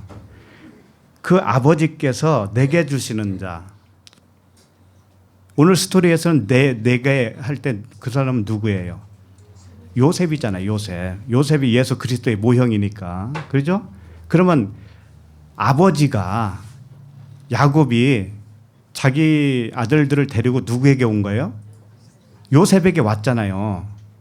자, 그러면 무엇을 의미하는 거냐면은 하나님 아버지가 예수 그리스도에게 우리를 주었다라는 거죠. 그것과 같은 거예요, 지금. 요한복음 6장 37절 다시 봐요. 아버지께서 내게 주시는 자는 다 내게로 올 것이요 내게 오는 자는 내게 결코 내쫓지 아니하리라.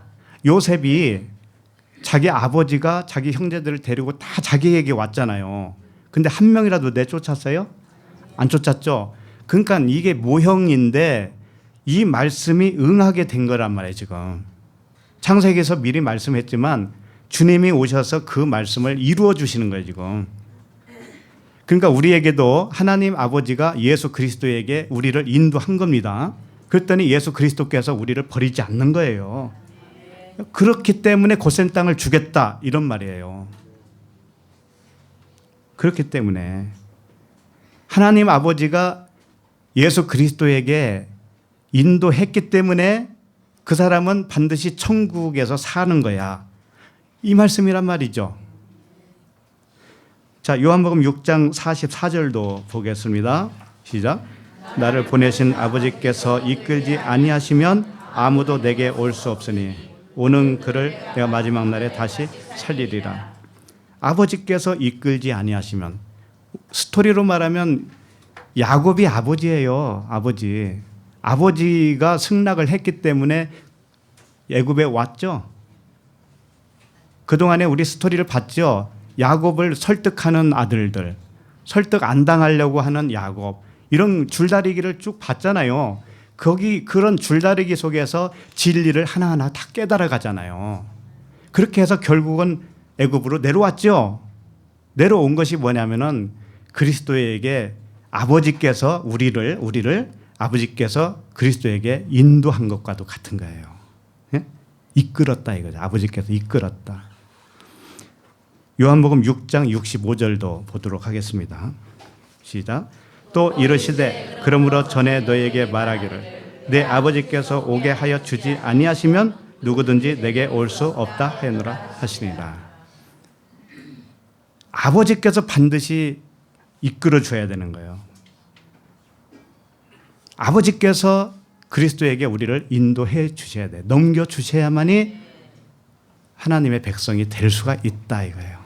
자, 그러면은 아버지께서 우리를 인도한다는 게 도대체 뭐예요? 그리스도에게 우리를 넘겨준다. 이게 뭘까요? 점점 어려워지죠. 좀 이쯤에서 끝냈으면 좋겠는데. 지금 몇 시죠? 12시 7분. 예, 1시간 남았네요.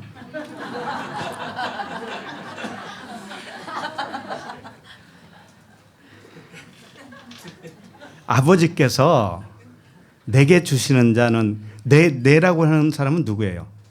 예수 그리스도죠. 예수 그리스도. 하나님은 한 분이신데 아버지, 그리스도라고는 아들, 이렇게 표현을 하는 거예요. 왜냐하면 우리가 못 알아들으니까. 자, 그러면 아버지께서라고 하는 아버지는 성전을 의미한다고 그랬죠. 성전. 자, 성전이 그러면 우리를 누구에게 인도하는 거예요? 그리스도죠. 그리스도는 진리예요, 진리. 그러니까 성전이 진리로 인도한다 이거예요. 쉽게 말해서. 자, 우리 우리가 이 세상에 살고 있죠. 이 세상이 눈에 보이는 세상이죠. 이게 뭐라고 그랬습니까? 예? 이게 하나님의 반대편으로 나타난 거라고 했죠. 이게 성전이에요. 이게 이 세상이 아버지라고. 아버지. 그러니까 바로가 뭐예요? 바로가 이름이 큰 집이라는 뜻이에요. 큰 집. 큰 집. 그러니까 이 세상 신이지. 바로가. 세상 신이라는 게 나쁜 게 아니에요. 진짜 진리로 인도하는 용도란 말이에요. 세상 신이. 바로가. 그러니까 아버지가 그리스도께 우리를 인도했다라는 것은 모형으로 준 이 아버지 처음 겉성전이 그리스도에게 인도하는 거예요. 우리를. 그래서 아버지께서 내게 주시는 자라고 하는 주신다라고 하는 단어가 디도미예요. 디도미가 뭐냐? 선물이란 뜻이에요. 선물로 준다 이런 뜻이에요. 뭔가 일해서 대가로 받는 것이 아니고 어떻게 받는 거예요? 선물. 일한 것도 없는데 받는 거 선물. 자, 그러면 이게 왜 이렇게 표현하냐면은 하나님의 나라는 선물로 받는 것이지 일해서 받는 게 아니라는 거예요. 대가로 받는 게 아니라는 거예요. 이것을 함축하고 있습니다. 이것을 깨닫게 해주는 것이 누구라는 거예요? 아버지. 눈에 보이는 아버지. 예? 이 세상이 그걸 가르쳐 주고 있었어요. 계속 하나님의 말씀이 그걸 말씀하고 있었어요. 자, 그러면 선물로 내가 받는 하나님의 나라구나라는 것을 믿는다면 그것을 언약을 믿었다 이렇게 표현하는 거예요. 언약. 하나님은 약속의 하나님이시죠. 대가의 하나님이에요? 아니죠. 행위의 하나님이에요? 아니잖아요. 그러니까 그 언약의 하나님의 말씀으로 내가 믿어질 때 드디어 아버지께서 그리스도에게 나를 인도했다라는 거예요. 그게. 응?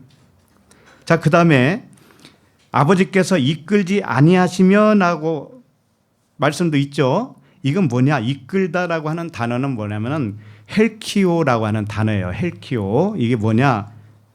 아버지께서 나를 그리스도에게 이끌어가. 이게 어떻게 이끌어가는 걸 말한 거냐? 헬키오. 핥힌다 이거지. 무너뜨린다 이거예요. 무너뜨린다. 진짜 헬라어나 히브리어나 우리나라 말하고 비슷해요. 핥혀서 우리를 그리스도에게 인도하신다. 허물어서 겉성전을 허문다 이거예요. 예? 우리 육신의 생각은 잘못됐다는 것을 이제 내가 인정할 때가 오죠. 그걸 말하는 거예요. 핥혀가지고 허물어뜨린다고. 그렇게 해서 진리를 알게 되죠. 깨닫게 되죠. 그러면 그리스도에게 인도가 된 거예요. 그 아버지를 통해서. 자, 바로 그런 말씀이에요. 야곱을 통해서 야곱과 그 형제 아들들을 요셉에게 데려왔다라고 하는 것은 이 말씀과 똑같단 말이에요. 아버지께서 우리를 그리스도에게 인도한 것과도 똑같단 말이에요. 그러면 우리에게 뭐가 생길까요? 천국이 생기잖아요. 천국, 영생이. 그러니까 고센 땅에서 사는 것이 마땅하지. 바로가 그 말을 한 거란 말이에요. 바로가. 그럼 보통 바로예요 이게? 복 받을 만한 바로죠. 그래서 야곱이 축복을 하는 거예요. 그래서 이렇게 깨달으니까 축복을 하는 거라고. 자, 6절을 읽겠습니다. 6절. 자, 시작. 애굽 땅이 내 앞에 있으니 땅의 좋은 곳에 내 아버지와 내 형들이 거주하게 하되 그들이 고센 땅에 거주하고 그들 중에 능력 있는 자가 있거든. 그들로 내 가축을 관리하게 하라. 네. 애굽 땅이 내 앞에 있다라고 하는 것은 뭐냐면은 애굽 땅이 얼굴로 있다라는 뜻이에요. 애굽 땅이 내 앞에 있다. 이 파님이라는 단어예요. 앞에 있다. 파님. 이것은 뭐냐면 겉을 말하는 겉의 거. 그러니까 애굽 땅이 뭐라는 거예요? 겉의 거라는 거예요. 겉의 거. 이 세상이 겉의 거예요? 안의 거예요? 겉의 거. 그러니까 애굽 세상이란 말이에요. 우리 이 세상도 애굽 세상과 똑같아요. 그러니까 애굽 세상이 네 앞에 판임으로 있다. 판임으로 있다. 겉 표면으로 있다 이거예요. 그럼 거기서 살아야 되겠어요? 그럼 어디서 살아야 돼요?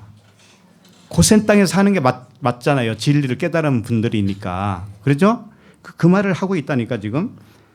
그래서 애굽 땅은 표면이다 이거예요. 표면의 얼굴이다 이거예요. 그래서 이 세상은 모형과 그림자, 표적이다 이거죠. 표적으로 주어진 것 뿐이지 이것은 여기서 영원히 살아야 할 곳이 아니다. 그러니까 여기서 또 보면 땅의 좋은 곳에 이 표면으로 있는 이 세상에 속해 있지만 그 중에서 좋은 곳이 있다라고 하는 거예요. 최상으로 있다. 그것이 너희들이 거주할 곳이야. 바로가 그러는 거예요 지금. 우리도 마찬가지예요. 그림자와 모형으로 준 이 세상에서 살기는 사는데 내 마음은 어디서 살아야 돼요? 그렇죠. 영원한 나라에서 살고 있는 거예요. 진리로 살고 있는 겁니다. 천국에서 살고 있는 거예요. 그 말을 하고 있는 거예요 지금. 애굽이 표면이야. 온통 표면인데 곧센 땅만 너희들이 살아야 할 곳이야. 그런 거예요. 그러면서 뭐라고 하냐면 그들 중에 능력 있는 자가 있거든 그들로 내 가축을 관리하게 하라. 이렇게 돼 있죠. 자, 우리도 마찬가지예요. 우리가 마음으로는 어디서 살아요? 곧센 땅에서 사는 거예요. 영생으로 사는 거예요. 천국에서. 그러면 그렇게 살고 있는 사람들은 능력이 있는 사람일까요? 없는 사람일까요? 있는 사람이죠. 능력 있는 사람. 근데 성경에서 능력 있는 자는 어떤 자를 의미하냐면은 능력 있는 자 이렇게 이 원어를 보면 에노시 하일 이렇게 돼 있어요. 하일이라고 하는 것은 군대라는 뜻이에요. 군대. 능력 있다. 군대. 군대가 능력 있죠. 근데 에노시 하일 이렇게 되어 있어요. 군대는 뭐예요? 적군을 죽이는 거잖아요. 그죠? 군대는. 그러니까는 에노시가 뭐예요? 죽어야 할 겉사람을 의미한다고 그랬죠? 그러니까 겉사람을 죽일 수 있는 군대. 이게 능력 있는 자라는 거예요. 자, 그러면 능력 있는 자는 실질적으로 우리 적용을 해보세요. 우리 각자가 고센에서 살고 있는 영생에서 살고 있는 진리의 사람이라고 한다면 그 사람은 군대예요. 에노시를 죽일 수 있는 군대라고 그 사람은. 근데 어떻게 해야 죽일 수가 있을까요? 그 에노시를.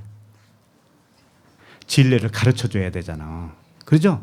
가르쳐 주면 모르는 사람이 듣고 하다가 겉에 것이 파괴가 돼 버리죠. 그죠? 겉에 거. 겉사람은 이제는 그 속사람의 눈이 떠지면서 겉사람이 파괴되는 거잖아요. 그죠? 그렇게 해줄 수 있는 자가 능력 있는 자라는 거예요. 네. 그렇게 능력 있는 자가 있으면 군대 장관이라는 거예요. 군대 장관, 관리자. 네? 관리자로서 애굽의 가축들을 목축해 다오. 이렇게 부탁한 거라고요. 자, 그러면 우리는 나만 구원 받으면 되겠어요? 나만 천국에서 살면 되겠어요? 내가 천국에서 사는 사람이라면 반드시 군대 장관이에요. 그래서 그렇지 못한 사람, 애굽에 있는 사람, 세상에 있는 사람에게 진리를 전해서 그 사람을 죽일 수가 있어야 돼. 진리를 죽이는 거예요. 그게 능력 있는 자. 네. 그래서 우리는 모두 겉의 것에 대해서는 죽어야 되는 거예요. 그래야 속사람으로 사는 겁니다. 네. 자, 그러면 7절을 읽겠습니다. 시작. 요셉이 자기 아버지 야곱을 인도하여 바로 앞에 서게 하니 야곱이 바로에게 축복하며. 자, 이런 바로가 이제 정말 진리의 말을 하잖아요, 지금. 알고 보니. 그렇죠? 그러니까는 벌써 축복을 받은 거예요, 사실은. 받았는데 이제 스토리상 축복하는 그런 내용이 나오는 거죠. 7절에 보면 요셉이 자기 아버지 야곱을 인도하여 바로 앞에 서게 하니 야곱이 바로에게 축복했다. 이렇게 되어 있죠. 바로는 큰 집이에요. 큰 집. 원래 큰 집이라고 하는 것이고 이 겉 세상, 이 세상, 그다음에 겉성전 그런 것들을 다 의미해요. 근데 그 야곱 또한 뭐예요? 성전이잖아요. 야곱 또한 성전이에요. 그런데 야곱이 바로에게 축복을 했다고 하는 것은 누가 큰 자죠? 야곱이 큰 자예요. 먼저 된 자가 나중 된 자에게 축복을 할 수 있는 겁니다. 네, 야곱도 집이에요. 집, 성전이고 바로도 성전이에요. 그런데 같은 성전인데 야곱이 축복을 해줘요. 그러면 야곱은 먼저 무슨 성전이 됐다는 걸까요? 마음 성전, 진리의 성전으로 된 사람이죠, 야곱이. 그러니까는 그 진리의 성전이 아직 겉성전을 가지고 있는 자에게 와서 축복을 하는 거예요. 그러면 바로가 완전히 깨지는 거죠, 그 순간에. 그죠? 이제 깨진다고. 어떻게 깨지는가를 좀 봐야죠.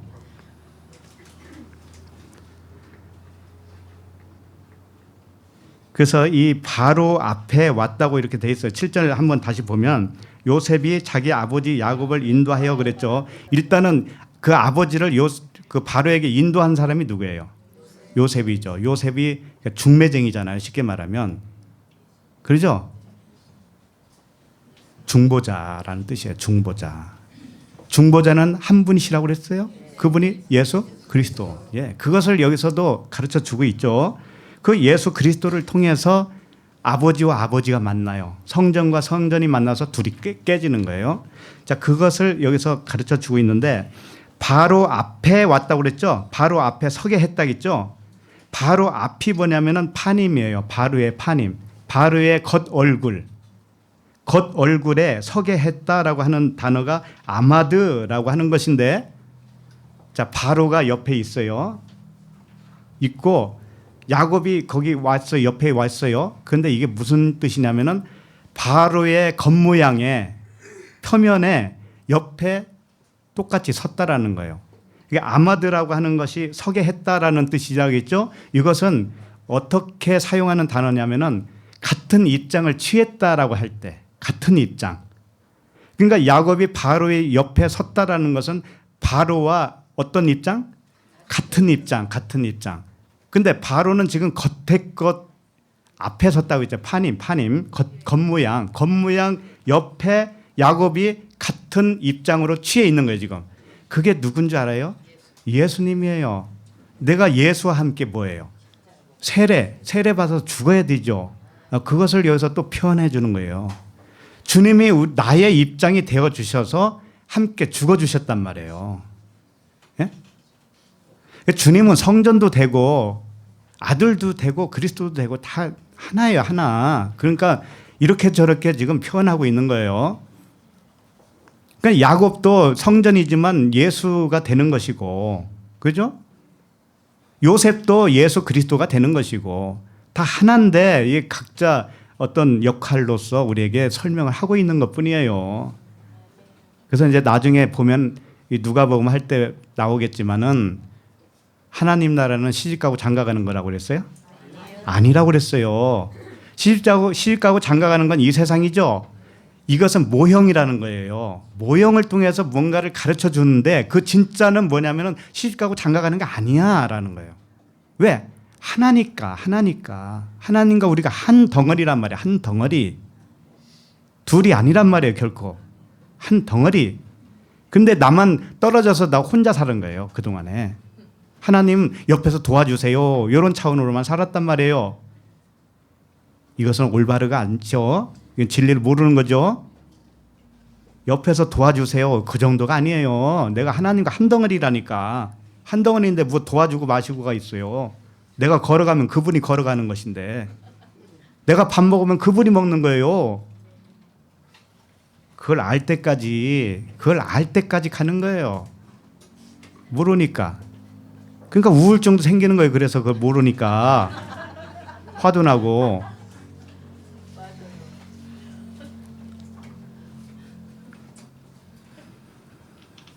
그러니까 바로 앞에 섰다라는 것은 바로의 겉모습에 같은 입장으로 취했다, 이겁니다. 그렇게 해서 축복하는 게 뭘까요? 같은 입장이 와서 축복을 했다는 거죠.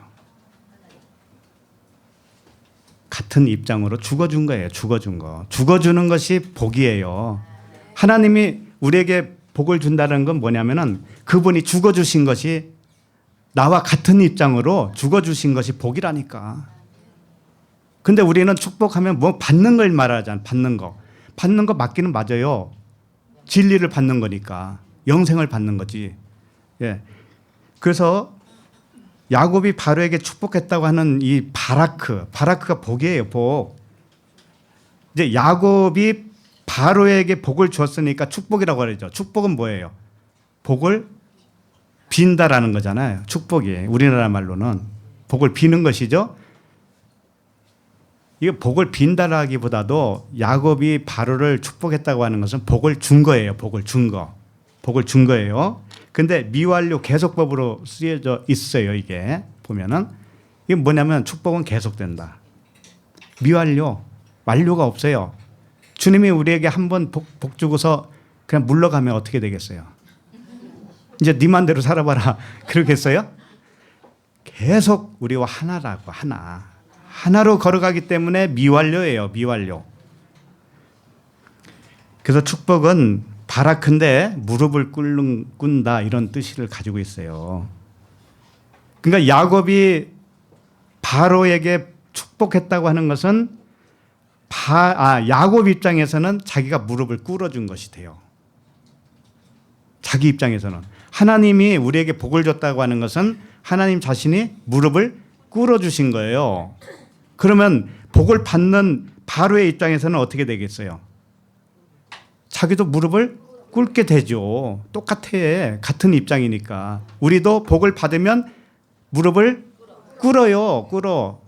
나는 아니다 이렇게 되잖아요. 나는 아니네. 알고 보니 하나님만 옳으네. 이렇게 되잖아요.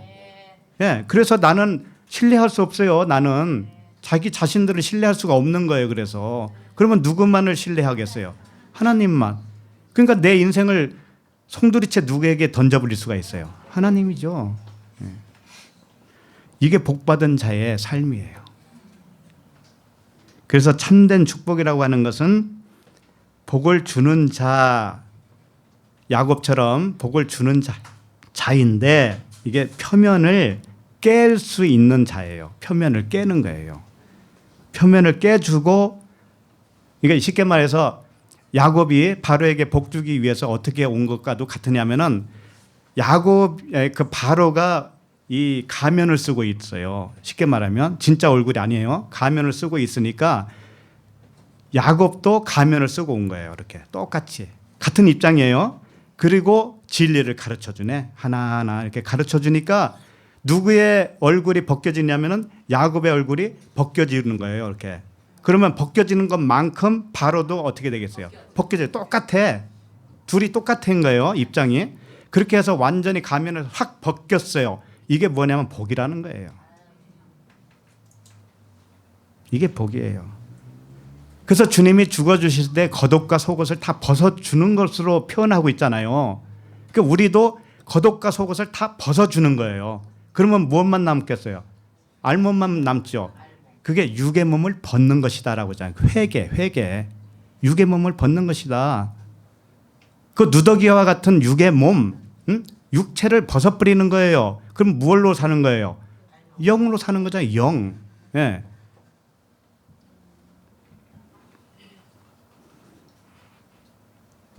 알몸이 아니죠. 그렇게 육의 몸을 벗으면 무슨 옷을 입어요? 그리스도의 옷을 입는 거예요. 그리스도의 옷. 예. 자, 8절을 보겠습니다. 8절. 자, 시작. 바로가 야곱에게 묻되 내 나이가 얼마냐? 자, 야곱이 바로에게 가서 축복을 했죠. 복을 줬습니다. 그러면은 상호간에 야곱과 바로 상호간에 가면이 다 벗겨졌다고 하는 것이죠. 누더기와 같은 옷을 다 벗은 것이죠. 그리스도의 옷을 입었죠. 그러면 바로의 입에서 나오는 것이 뭐겠어요? 진리만 나오겠죠. 그래서 밑도 끝도 없이 바로가 야곱에게 뭘 물어봐요? 나이를 물어보는 거예요. 그 왜 이 상황에서 나이를 물어볼까요? 한번 생각을 해보세요. 이게 진리인데, 분명히 진리인데 왜 나이를 물어볼까요? 갑자기 1번. 갑자기 야곱의 나이가 궁금해져서 2번. 자기보다 나이가 많은지 적은지 궁금해서. 표면상으로는 맞아요, 그게. 표면상으로는 이게 맞아요. 왜 그러냐? 축복은 누가 할 수 있다고 그랬어요?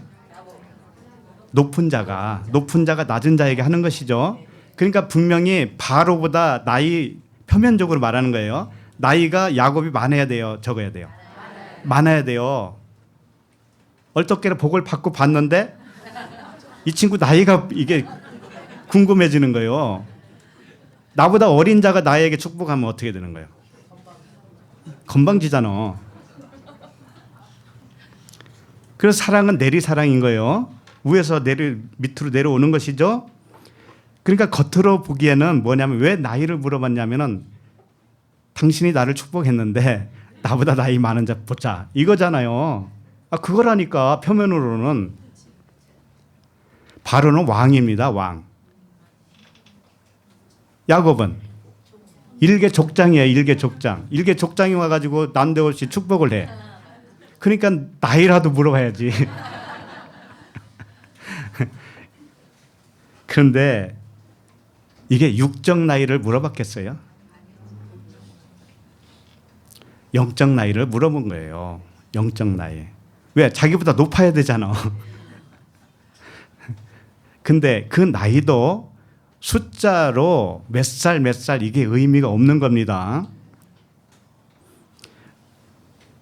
그래서 반드시 우리가 육적 나이와 영적 나이가 비례하지는 않아요. 그죠? 예. 잘 아시겠지만 바울이 디모데에게 뭐라 했냐면은 누구든지 내 연소함을 업신여기지 못하게 하라 이런 말씀도 했어요. 그렇기 때문에 육적 나이 때문에 영적 나이와 이게 같이 생각할 수는 없어요. 그러니까 지금 바로가 야곱에게 나이를 물어본 것은 영적 나이를 물어본 것이 틀림없어요. 당신이 나를 축복해 줄 수 있는 자격이 뭐냐 이걸 질문한 것과도 같아요. 영적 나이는 뭐냐면 당신이 정말 나를 축복했는데 어떻게 그렇게 할 수가 있어? 이걸 물어본 거라고. 쉽게 말해서 누군가에게 이게 복음을 잘 들었어요. 들었는데 아니 당신에게 뭔 일이 있었길래 이렇게 똑똑해? 이런 질문과도 같은 거예요. 예? 꼭 나이 뭐 몇 살이냐 이걸 물어본 게 아니라고 지금. 응? 그러면 야곱은 뭘 대답할 것 같아요? 자기 과정, 지금까지 살아온 과정을 설명할 거 아니에요. 그죠? 내가 원래는 이렇게 둔한 사람이었는데 하나님이 나에게 진리를 가르쳐 줬어. 나도 모르게 이렇게 돼버렸네. 이런 얘기 할 거 아니에요. 그걸 물어보는 거라고. 야곱의 일생을 듣고 싶은 거예요. 하나님이 당신 안에서 어떻게 역사했길래 도대체 나를 축복할 수 있는 그런 존재입니까? 이런 질문과도 같다고요. 우리도 그런 질문 들어야 되겠어요? 안 들어야 되겠어요? 들어야 되겠지. 멍해가지고 괜히 당신 몇 살이요? 이렇게 안 물어보고 몇 살이길래 이래? 이런 소리 들으면 어떻게 돼? 안 되잖아. 당신 나이가 몇 살인데 이 모양이야? 이런 소리 들으면 안 되잖아. 근데 감탄해가지고 도대체 당신 안에서 뭔 일이 생긴 거요? 그동안에? 이런 질문을 받아야죠. 그래서 축복을 받은 다음에 바로가 한 말이잖아 이게. 그죠? 축복을 받으니까 생긴 질문이란 말이에요 이게. 우리들도 복음을 알아듣고 있는 형제 자매들을 만나면 표면적으로 나이가 궁금해요 안 해요? 궁금해요. 일단 그 표면적으로. 그러니까는 몇 살입니까? 이렇게 질문도 하죠. 예. 한갑이 지났네? 안 지났네? 뭐 이런 거. 예. 근데 이건 겉에 거야지, 겉에 거. 근데 우리는 겉에 것으로 물어볼 수밖에 없잖아요. 안의 것을 물어볼 수는 없지요. 당신 영적 나이가 몇 살이요? 이렇게 질문할 수가 있어요? 기분 나쁘지 상당히. 그래서 우리가 이렇게 사람의 실제 나이를 알고 싶은 그 본능이 있어요. 그것은 영적 나이에 대한 알고 싶은 본능을 대변해주고 있는 모형이라는 걸 아셔야 돼요. 그래서 야곱도 이 그 질문에 대답을 해야 안 해요? 해요. 질문 대답을 한다고. 9절이죠. 9절. 자, 시작. 야곱이 바로에게 아뢰되 내 나그네 길의 세월이 130년이다. 내 나이가 얼마 못 되니 우리 조상의 나그네 길의 연주에 미치지 못하나 험악한 세월을 보내었나이다 하고. 네.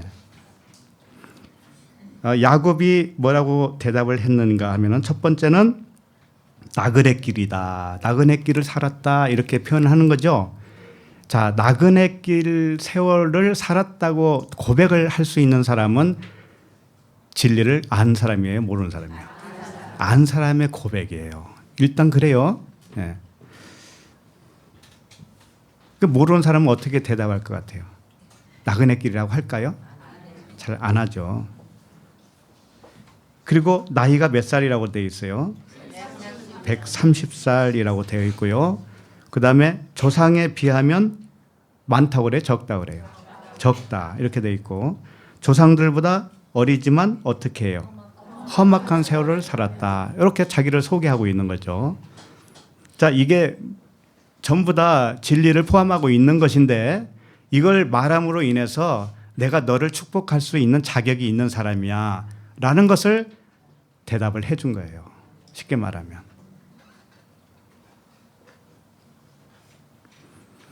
자, 족장에 죽은 나이가 있어요. 아브라함, 이삭. 야곱의 우위가 누구예요? 이삭, 아브라함이잖아요. 우선 그 사람들만 보면 아브라함은 175세에 죽었어요. 이삭은 180세에 죽었어요. 야곱은 지금 현재 130세죠. 이제 17년 후에 죽어요. 그래서 147세에 죽어요. 그러면 제일 막내죠. 예, 그래서 조상들보다 그 미치지 못했다 이렇게 표현을 하고 있죠. 그런데 진짜 그래서 그랬을까요? 이게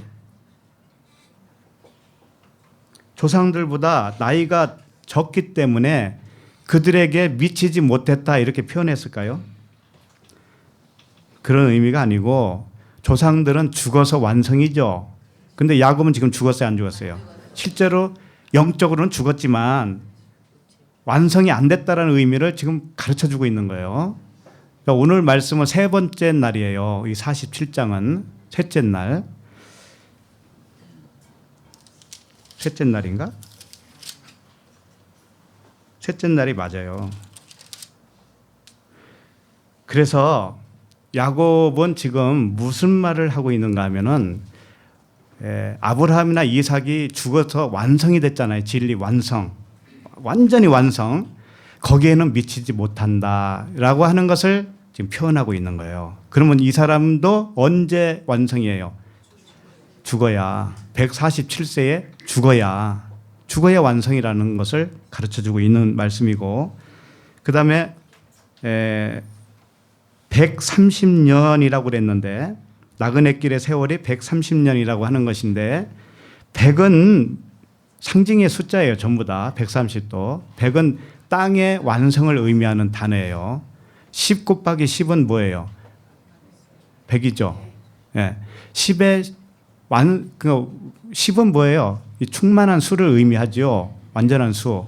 그 완전의 완전. 그래서 100이에요. 그 숫자를 의미하는 것이고 그 상태를 의미하는 거예요. 그 30은 뭐예요? 역시 삼일길을 의미하는 것이죠. 그렇죠? 삼일길. 하나님이 3세분 하는 거예요. 그래서 이 복음서에 보면 30배, 60배, 100배 이런 말씀이 나오죠. 30배는 60배보다 적은 건가요? 60배는 100배보다 적은 건가요? 그래서 부흥 강사들이 그러잖아요. 이왕이면 100배 받아라. 100배 받아야 되지 않니? 30배보다 60배가 많고 60배보다 100배가 많으니. 그게 아니고 이것은 상징의 수라는 거 아셔야 돼. 그래서 똑같은 거예요. 이것은 똑같은 거예요. 저울로 달면 똑같다고요. 3일길로 설명할 때는 30배, 60배는 뭐예요? 7날의 언약으로 6일째가 뭐예요? 사람이 되는 거잖아요. 사람이 되는 것이죠. 그렇게 땅의 완성이 됐단 말이에요. 땅의 완성. 그 다음에 100배는 뭐예요? 이것도 역시 땅의 완성을 의미한다고 그랬죠. 그래서 100부장 이렇게 나오잖아요. 100부장. 그 다음에 1000부장이 돼야 되는 거예요. 1000부장은 완전히 죽은 걸 말하는 거지 이제. 자, 그런 의미를 가지고 있어요. 그래서 130세라고 하는 거가 뭐냐면은 아직 무덤에 들어가기 이전이죠. 이게 나그네의 길이다 이거예요. 나그네 길. 거류민이다. 외국인이다 이거예요. 그래서 내 나이가 얼마 못 되니 우리 조상의 나그네 길에 연주에 미치지 못합니다. 이렇게 표현을 했지만은 이것은 아직 내가 완전히 죽어야 그 조상들과 같아지는 거예요. 이걸 설명하고 있는 거예요. 근데 그 다음에 험악한 뭘 보냈다고요? 험악한 세월. 예, 험악한 세월을 야곱만 보냈을까요? 우리는 안 보냈어요?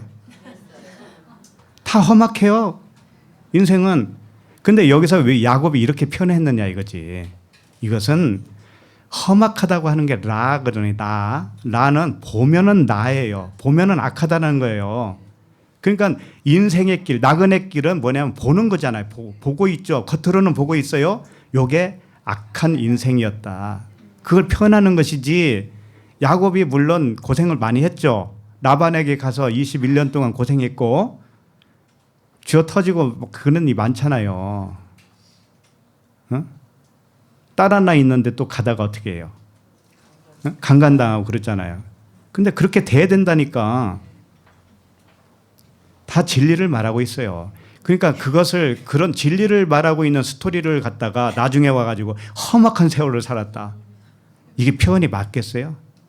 우리는 인간적으로 보면 안 돼요. 이런 말씀을. 전부 다 우리도 지금 인생 길을 살고 있죠. 나그네 길을 살고 있죠. 요게 보이는 세상에 살고 있잖아요.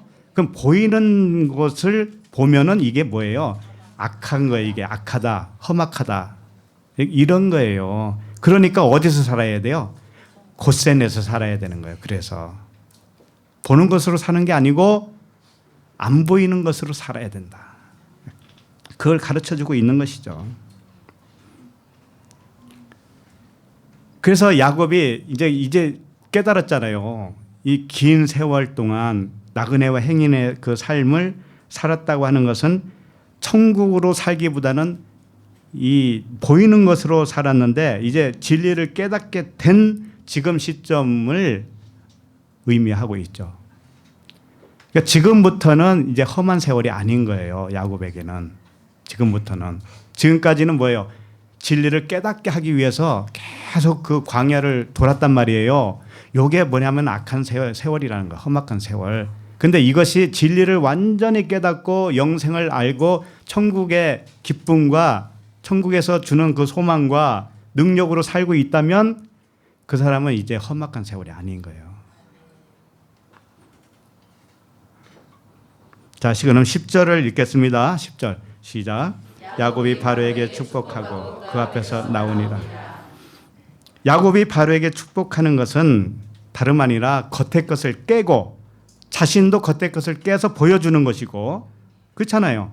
주님이 전부 다 벗겨 죽고 자기 영을 보여준 거예요. 그게 영을. 육을 벗고 영을 보여준 거예요. 우리에게. 그와 같이 우리도 축복하는 것은 겉의 것을 완전히 벗고 속의 것을 보여주는 거란 말이에요. 이게 축복이에요. 그렇게 되면 상대방도 나와 똑같이 되겠죠. 육의 몸을 벗고 영의 몸을 입고 그리스도의 옷을 입고 이렇게 되겠죠. 예, 그게 축복이에요. 진짜 복이라고. 그게 그 안의 것을 볼 줄 아는 거. 그렇게 하고 지금 여기서 축복하고 어떻게 됐다고 그래요? 나온다고 그랬죠. 나오는 것은 뭘로 나오겠어요? 영으로 나오는 거예요. 영으로. 축복하는 건 바라크, 그 무릎을 꿇는 거예요. 자기를 죽이는 겁니다. 죽이고 뭘로 나와요? 영으로 나오는 거죠. 예. 그래서 이 말씀, 모든 말씀은 예수 그리스도에 관한 말씀이잖아요. 그죠? 우리 안에서 일어나는 말씀이에요. 우리 겉에서 일어나는 말씀이 아닙니다. 어느 분이 질문했는데 부부 말씀도 많이 듣고 있다고 그래요. 그런데 놓지 못하는 게 무언가 하면은 재림에 관한 것이고, 재림에 관한 것이에요. 그걸 못 놔요, 못 놔. 그리고 이 세상 멸망설, 이 세상이 언젠가는 멸망할 거라고 생각하는 그 생각은 버리지를 못해요. 그리고 주님이 언젠가 오신다는 거예요. 육으로 죽었는데 어떻게 오셔? 눈으로 어떻게 봐 그걸? 그러니까 십자가에 못 박고 현저히 욕을 보이는 거예요.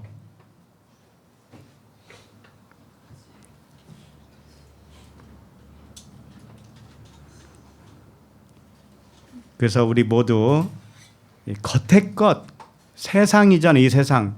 세상은 법을 말하는 거예요. 법이에요. 이 법을 보는 눈이 좀 변해야 돼요. 법으로 보는 눈이 변해서 어떻게 봐야 돼요? 네, 사랑으로 봐야 돼요. 영이 따르게 말하면 사랑이란 말이에요. 사랑. 둘을 덮는 사랑. 선과 악으로 안 보고 전부 사랑으로 보는, 선으로 볼 수 있는 그 눈이 열려야 됩니다. 우리에게. 그래서 겉의 것이 깨지고 안에 있는 천국의 비밀을 깨닫고 영생으로 살아가는 우리 모두가 되기를 바랍니다. 네, 우리 찬양하겠습니다.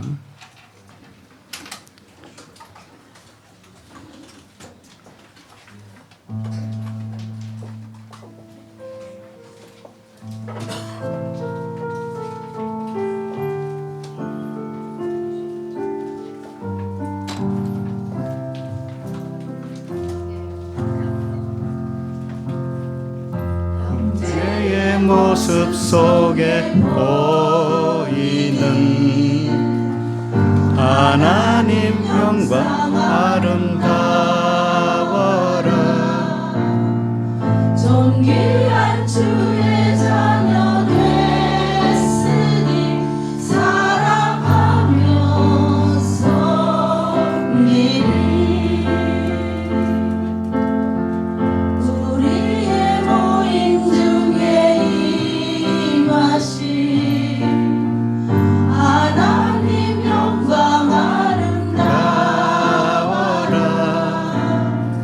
존귀한 왕이 여기 계시니 사랑하며 섬기리.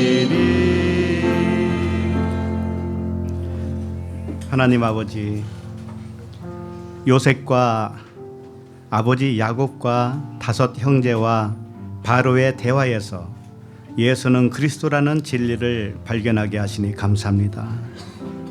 야곱의 가족이 애굽에서 외국인과 나그네로 살지만 애굽의 가장 좋은 땅 고센 땅에서 살게 되는 것처럼 저희들도 이 세상에서 외국인과 나그네로 살지만 마음으로는 천국의 삶이 되게 하여 주시옵소서.